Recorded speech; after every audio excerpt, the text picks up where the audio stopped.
একটা ছোট গল্প বলি। একটা ছেলে একটা মেয়েকে অনেক ভালোবাসতো। হঠাৎ তাদের মধ্যে ঝগড়া হয়। ছেলেটা অনেক সরি বলে। মেয়েটা রাগ করে থাকে সারা রাত।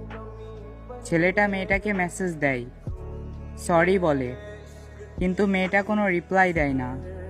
এভাবে সকাল 10টা বাজে। মেয়েটা ঘুম থেকে ওঠে, ছেলেটার মেসেজ দেখে। মেয়েটা সাথে সাথে কল দেয় এবং এসএমএস দেয়, বলে আমি ঘুমিয়েছিলাম, সরি। কিন্তু মেয়েটা জানতো না ছেলেটার নিথর দেহ ফ্যানের সাথে ঝুলছে।